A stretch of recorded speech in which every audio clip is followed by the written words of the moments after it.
2, X2, 1, 1, 1, X, 1, 1 et 1. Voilà pour le football. Le titre mondial des sidecars s'est joué aujourd'hui lors de l'avant-dernière manche du championnat du monde disputé à Brno. Ce Grand Prix de la République tchèque a souri à un équipage helvétique. André Page. 80e succès en Grand Prix pour le malicieux Rolf Bieland et son passager, plus sérieux lui, Kurt Waltisberg. À eux deux, ces garçons frôlent les 100 ans, mais malgré cet âge cumulé plus que vénérable, ils restent redoutablement rapides dans la catégorie des 3 roues. Retour 45 minutes en arrière, la pluie tombe sans discontinuer sur le circuit, contraignant les organisateurs à retarder le départ et Rolf Bieland, comme l'ensemble de ses concurrents, prend son mal en patience.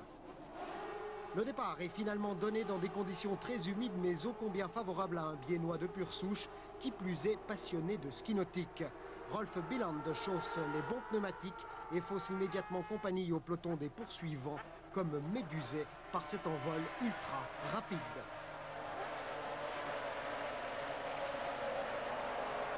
Avec une seule victoire à son actif cette saison, le Bernois se bat pour l'honneur car il n'a plus aucune possibilité mathématique de remporter le titre mondial de la catégorie, tout comme ce concurrent tombé de machine et fort gentiment attendu par son pilote. On envoie de belles à Brno. Retour aux choses sérieuses avec Darren Dixon, le champion du monde en titre, porteur du numéro 1 et 5e à la mi-course. Parti en pole position, le Britannique ne se soucie que d'une seule chose, tenir à distance les frères Gödel, le seul équipage susceptible de l'empêcher de décrocher une deuxième couronne mondiale à l'issue de l'épreuve. Mission dont il s'acquitte avec calme et brio, les Suisses handicapés par un moteur un peu poussif se montrant incapables de prendre sa roue. Devant, bien sûr, Bieland et Waltisberg font le spectacle, tournant à une moyenne d'environ 2 minutes 28 au tour, soit loin du record de la piste détenu par Dixon depuis l'an passé en 2:06.340. Les Helvètes terminent grand vainqueurs de l'épreuve, reléguant les Britanniques Webster James à 45 secondes et Wilford Hallam, encore des Anglais, à 1 minute. Et deuxième titre consécutif pour l'équipage Dixon Etherington, finalement 4e.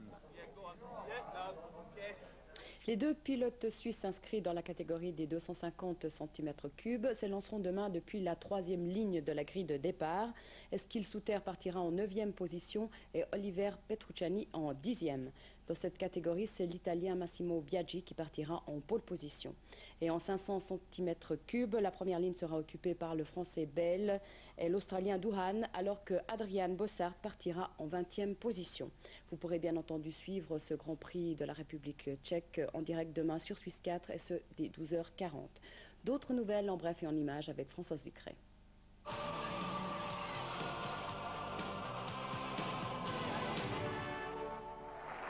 Marc Rosset éliminé en quart de finale du tournoi de New Haven. Le Genevois qui affrontait l'Australien Marc Philippoussis, classé 37e à l'ATP, s'est incliné sur le score de 6-2, 6-3. Décidément, Rosset est à la peine depuis sa demi-finale de Roland-Garros.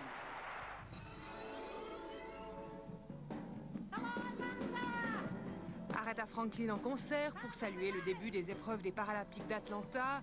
Un début quelque peu chaotique, avec, comme lors des Jeux Olympiques, de nombreux problèmes d'organisation et de grands retards dans le début des épreuves.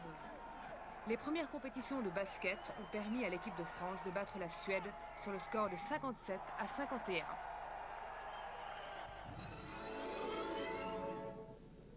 Championnat d'Europe de demi-fond à Forst en Allemagne, le champion de Suisse Richie Rossi s'est adjugé la médaille d'argent derrière l'Allemand Carsten Podlesch.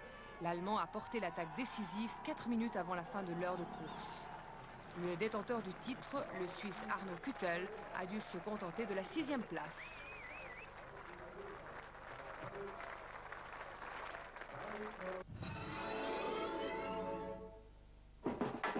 Depuis 7 ans, les Brésiliens sont les rois à Vidi. Ce sont eux, en effet, qui font le spectacle lors du traditionnel tournoi international de beach volley. Norman et George, ici à l'image, tenteront certainement de reconquérir leur titre de 1994 demain, lors des demi-finales et finales qui débuteront à 12h30. Mais attention à leurs compatriotes Ernesto et Murillo, ici en jaune. À nouveau un superbe échange pour un numéro 2. Et pour les amateurs de plage et de beach volley, sachez que Audrey Sommer vous proposera un reportage beaucoup plus complet demain. Un dernier résultat, Kloten est devenu le premier champion de Suisse de hockey inline en battant Zug en finale 7-3. Les Zurichois qui ont ainsi réussi le doublé. Pour la troisième place, Gauthieron a pris le meilleur sur Herisau 8-3. Voilà, nous arrivons ainsi au terme de cette émission. Demain, Bernard Jonzier vous donne donc rendez-vous à 12h40 pour le Grand Prix moto de Brno. Quant à moi, je vous retrouve en compagnie de Marc Bruguère à 18h25. Et pour l'heure, vous avez rendez-vous avec Bernard Genier pour le TJ Nuit. Bonne nuit à tous et à demain.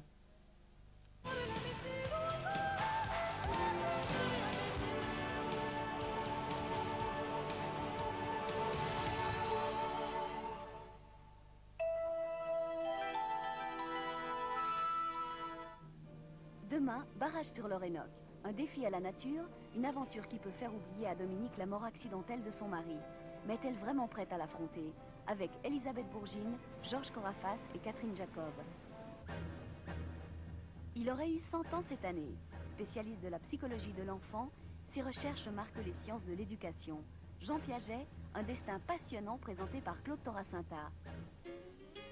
Une belle blonde l'allume, Martin s'enflamme et les paparazzis déclenchent à tout va. Cauchemar à la une des médias pour notre victime de l'amour dans Dream On. Mr. Tupper, did you have an affair with Sandra McCadden? My head hurts. I don't remember so good. Barrage sur l'Orénoque, téléfilm Milady, Top Chrono, Destin suisse, Jean Piaget et Dream On, victime de l'amour, demain sur la TSR.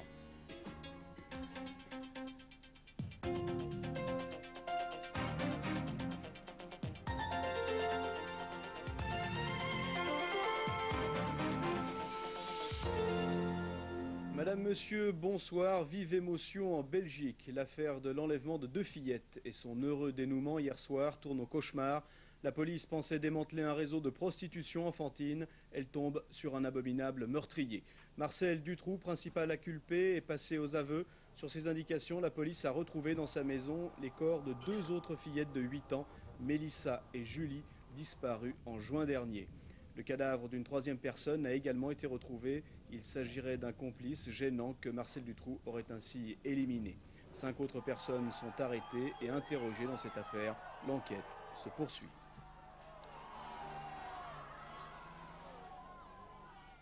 La première cosmonaute française, Claudie André Desay, a quitté la Terre sans problème à bord d'une fusée Soyouz. Elle va rejoindre la station orbitale Mir dans le cadre de la mission Cassiopée d'une durée de 14 jours. Éric Cozandet. 15h18, 3 secondes sur la base de Baïkonour. Avec 2 Russes, la première cosmonaute française s'envole pour l'espace à bord de la capsule Soyouz TM-24. Claudie André Desay sourit quand la fusée quitte la planète en s'arrachant à l'attraction terrestre. Lundi, la capsule s'amarrera à la station Mir, qui aura 6 cosmonautes à bord. Mir, en orbite depuis 1986, est une base pour la future station internationale Alpha de la NASA et de l'Agence spatiale européenne. Avant le départ, la Française a fait une déclaration. Je sais qu'il y a beaucoup de monde avec moi, qui me soutient, qui m'encourage. Et ben, l'impatience, elle est pour moi, elle est pour eux, et puis elle est pour l'aventure magnifique, la vue magnifique de ce que nous allons voir et vivre. Claudie André Desay, passionnée par la conquête spatiale et par l'art contemporain, a un caractère d'acier et des diplômes à faire pâlir n'importe quel prix Nobel. C'est en 1985 qu'elle est engagée par le Centre français de recherche spatiale. À 28 ans, elle déclare qu'elle n'acceptera jamais une petite vie rangée. Depuis 11 ans, elle n'a pas chômé pour l'aventure qui l'anime, la conquête de l'espace. Comme pour les premiers vols franco-russes, c'est grâce à un traité signé par le général de Gaulle en 1966 que la Française a pu partir dans l'espace. En Jordanie, la population est furieuse après l'augmentation soudaine du prix du pain. Dans la ville de Karak, des manifestants ont incendié des bâtiments officiels et plusieurs banques. L'armée a dû intervenir pour empêcher que la situation ne dégénère totalement. Hier, 2 autres villes avaient également connu de tels incidents. Abraham Ziziadis. C'est dans une de ces villes du sud jordanien qu'éclate depuis 2 jours la colère des couches populaires. Plusieurs banques ont été incendiées, des sièges gouvernementaux pris d'assaut, motif, le doublement du prix du pain en début de semaine. Dans la nuit, le roi Hussein a prôné la fermeté absolue contre ceux qu'il nomme des vandales manipulés par des partis de gauche, un discours qui n'accuse aucun mouvement islamiste, mais plutôt l'opposition politique. Des manifestations semblables s'étaient produites en 1989. Il faut dire que le pain, aliment essentiel de 80% des Jordaniens appartenant aux couches populaires, vient d'augmenter de 100% sur le Conseil du Fonds monétaire international.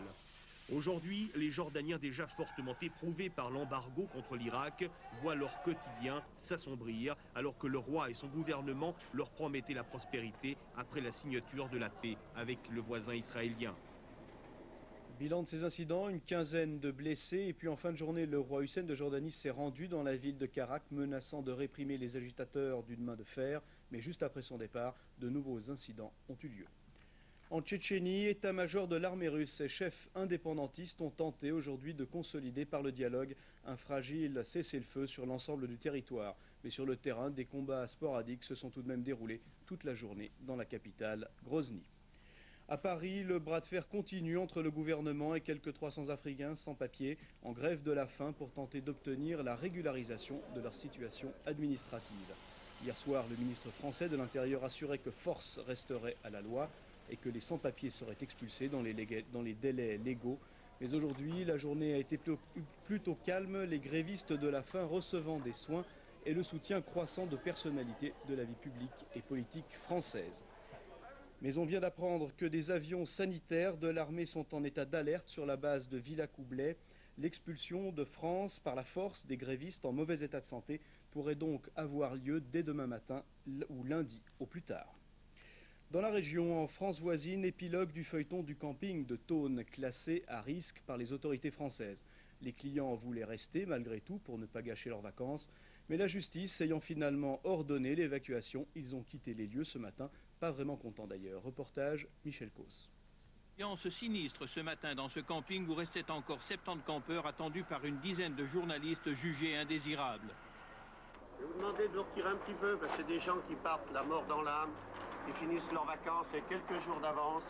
Après avoir attendu l'ultime limite de midi, ils partent recevant en souvenir une bouteille de vin de Savoie alors que le directeur du camp essuie quelques larmes peut-être sur le manque à gagner à venir. Pourquoi spécialement ici alors qu'en France il doit en avoir 4000 Eh alors, c'est bien du parti pris ça. Pas contents les campeurs, tandis que le maire du village parle d'avenir. Parlant précisément de sécurité, je souhaite que dans les meilleurs délais, les aménagements nécessaires puissent être réalisés qui permettront une réouverture rapide du camping du Lachat. Faudra-t-il encore que l'exploitant du camping admette enfin que la sécurité de ses clients, même si elle n'est compromise qu'une fois tous les 100 ans par une hypothétique crue, mérite quelques efforts financiers? En Suisse, les mauvais payeurs se multiplient. En moyenne, 3,2% des Suisses payent leurs factures en retard. C'est la société de crédit Intrum Justitia qui l'affirme. La Suisse romande compte le plus grand nombre de mauvais payeurs puisque leur proportion atteint les 4,9%. Pour terminer ce journal, retournons en France, sur les plages de Normandie, où un habitant du bord de mer a pris l'habitude de ramasser toutes sortes d'objets rejetés par les eaux, pour les réunir dans un musée. Ce qui donne l'occasion de se faire une très bonne idée de ce dont les gens se débarrassent, prenant la mer pour une poubelle. Viennent en tête les plastiques et de très vieux outils, mais aussi, plus inquiétant, des produits chimiques comme des bouteilles d'acide nitrique. Ce musée est insolite à la côte, puisque désormais les touristes amènent eux-mêmes les découvertes qu'ils font au bord de l'eau.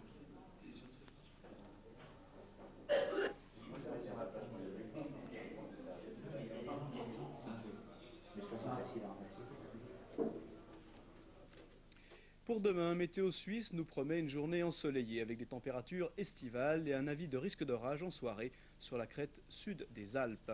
Lundi et mardi, même type de temps, alors que dans le courant de la semaine, la tendance orageuse va augmenter. Voilà, c'est la fin de cette édition. Prochain rendez-vous avec l'info, 12h45 pour un flash présenté par Isabelle Gonnet. Dans un instant, le film de minuit, Pulsion de Brian De Palma. Je vous souhaite une très bonne fin de soirée. Bonsoir.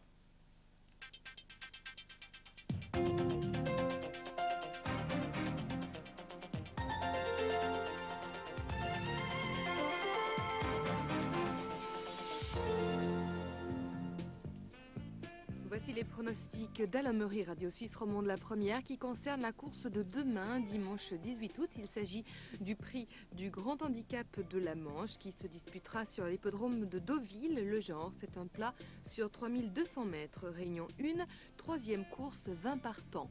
Voici les pronostics: 10, 5, 6, 14, 2, 12, 7 et 4.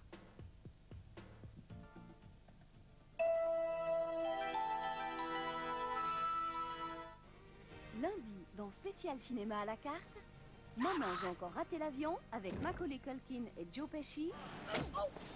58 minutes pour vivre de Rennie Harlin avec Bruce Willis. Vous attendiez un truc pareil? Non.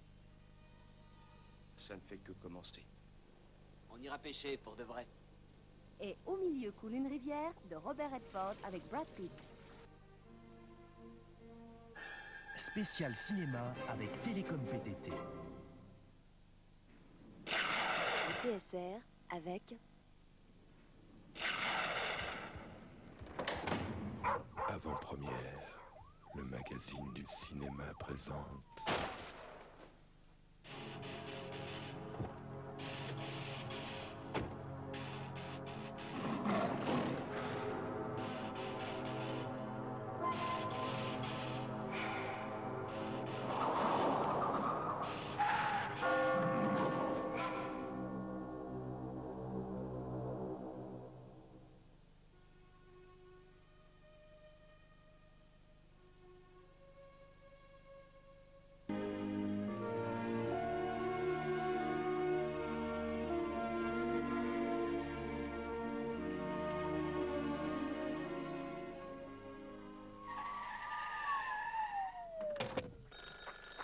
Avant-première, le magazine du cinéma.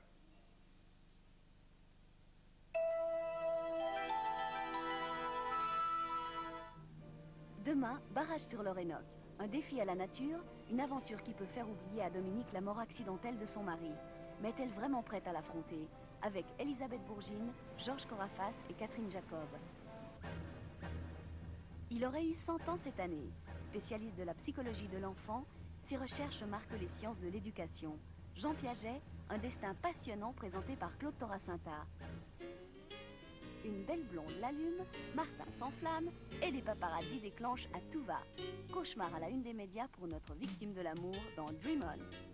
Mr. Tupper, did you have an affair with Sandra McCadden? My head hurts. I don't remember so good. Barrage sur l'Orénoque, téléfilm inédit, Top Chrono, Destin suisse, Jean Piaget et Dream On, victime de l'amour, demain sur la TSR. 1, 2, 3, 4, 5, 6, 7, le 7e volume des repérages couleur 3 est sorti, Best of des repérages de l'année 1992. Wait a minute. You say it's been too hard. You say it's been too long. Your heart always beats. You will always sleep. You never know. 16 repérages 1992, 7e volume des repérages couleur 3, disponible chez tous les bons disquaires et au 021 318 15 42.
is turning like the razors in my head. I'm attacking the illusion, but the stopping does me mad.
The sun was shining and he knew he wasn't great. He didn't have to talk about, he knew he couldn't wait.